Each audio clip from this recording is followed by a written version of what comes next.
네, 안녕하세요. 하이명리입니다. 이어서 록좌 태궁을 갖고 있는 개사일주에 대한 이론적 설명을 3부에서 지금 이제 말씀드려 볼게요. 이게 뭐냐면, 자, 보세요. 아까 2부에서 말씀드린 내용은 일단 기억을 해 두신 상태이어야 합니다. 명량이 쉽지가 않아요. 그죠? 네. 이게 개사가, 그러니까 개가 그럼 이번엔 사를 바라보죠. 이게 12운성으로 한번 따져볼게요. 그러니까 12운성상 그 사는, 개의 입장에서 사는 뭐냐면 태의 노예입니다. 자, 그럼 그림을 그려보면 이렇습니다. 자, 보세요. 이렇게 그려볼 수 있거든요. 보세요. 이러면 이제 이해가 딱 되십니다. 그림이 어쩔 때는 말보다 더 좋을 때가 있어요.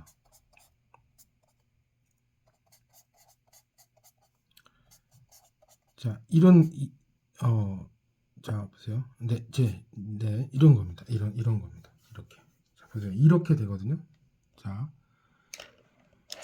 하나하나 설명해 드려볼게요. 자, 개라는 개수가 있습니다. 이게 나죠. 이게 나죠. 내가 살을 깔고 있는데 그 사에는 뭐가 세 개가 튀어나오죠? 무경병이 이렇게 튀어나왔던 겁니다. 아까 제가 지장간 설명드렸을 때.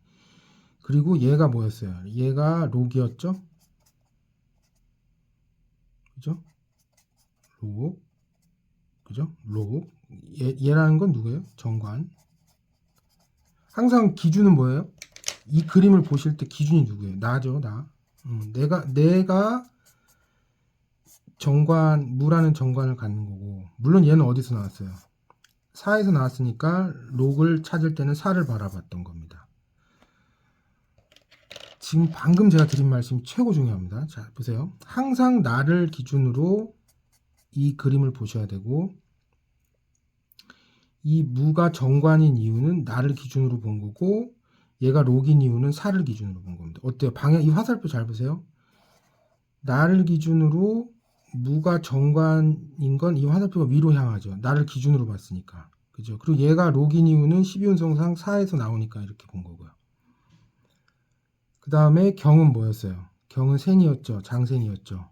그러니까 얘는 정인입니다. 정인이 장생이었고, 얘가 정제였죠. 나를 기준으로, 십성은 누굴 기준으로? 나를 기준으로 십성을 파악하는 거니까. 얘가 정제였죠. 근데 사를 깔고 있네요. 사에서 나온 거죠. 그럼 얘는 록이죠. 이렇게 됐던 거죠. 록이죠. 이렇게 됐던 거죠. 그런데 지금 제가 방금 말씀드린 이 개를 이번에 어느 관계를 보면 돼? 얘하고 얘를 들여다보면 되죠.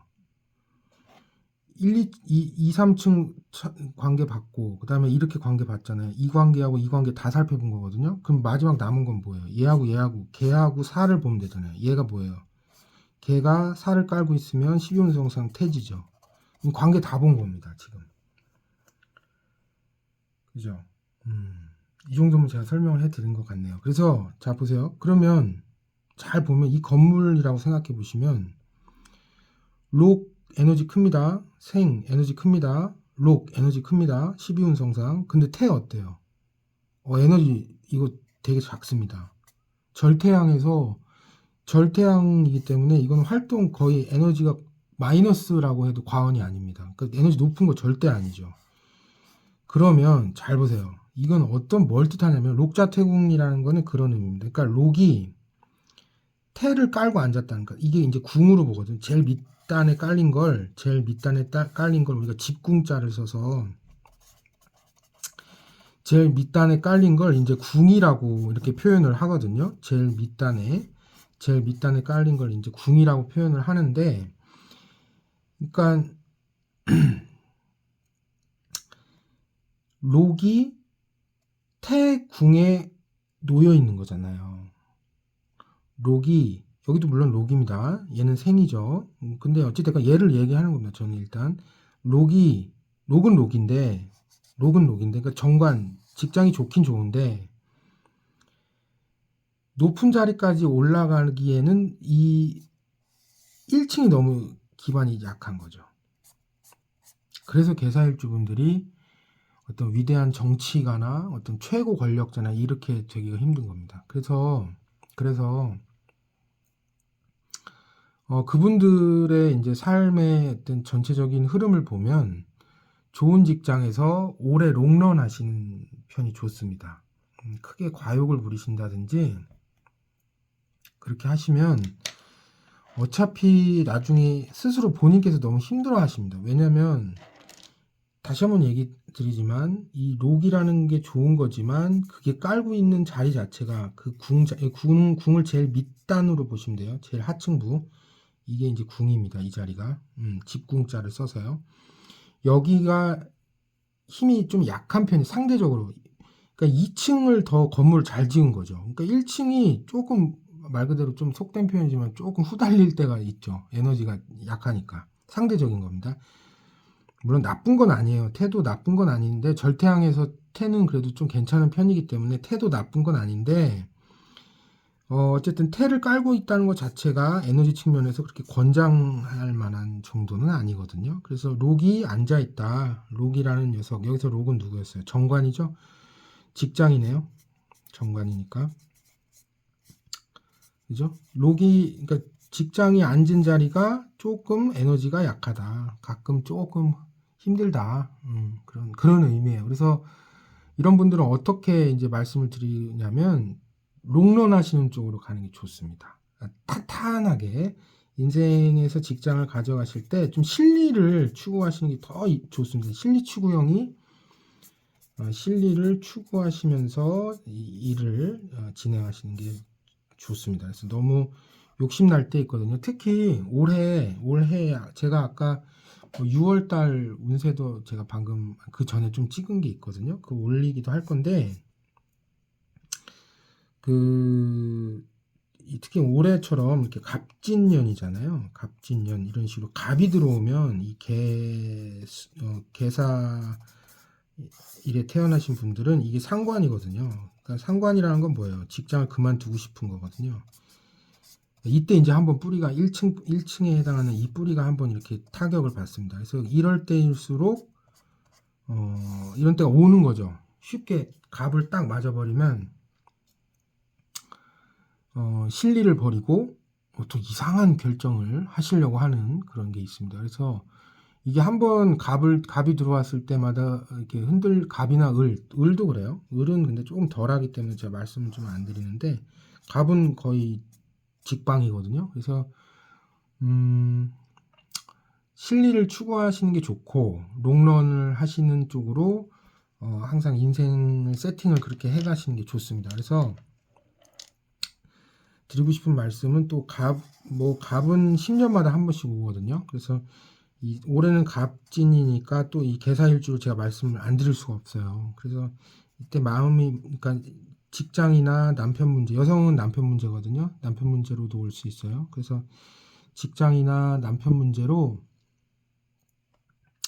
여성의 경우에는 직장 문제 생길 수 있고요. 남편 문제 생길 수 있어요. 그리고 결혼 안 하신 분은 이제 결혼을 생각하고 있는 남자친구가 되겠죠. 애인에 대한 어떤 불평불만 생길 수 있습니다. 그리고 남자분들은 직장에 문제가 가장 크게 오겠죠. 그래서 이렇게 갑이 들어왔을 때 상관으로 치기 때문에 문제가 될 수 있어요. 그 근본 원인을 제가 오늘 록좌 태궁을 통해서 말씀드린 겁니다. 그러니까 여기가 약하기 때문에 개수가 깔고 있는 이 사라는 자리 자체가 태궁으로서 약한 자리이기 때문에 그렇게 흔들렸었던 겁니다. 그래서 제가 논리적으로 설명을 드렸으니까 잘 이해를 하신 분들은 이럴 때일수록 특히 갑이 들어오는 해 그럴 때 너무 쉽게 흔들리지 마셔라.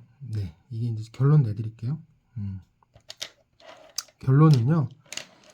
이제 인생 전반으로 볼 때는 인생 개사일주 분들한테 이제 록좌 태궁을 갖고 계신 개사 일주 분들한테 제가 드리고 싶은 말씀은 인생 전반적으로는 인생 전체적으로는 실리를 추구하시고 롱런하는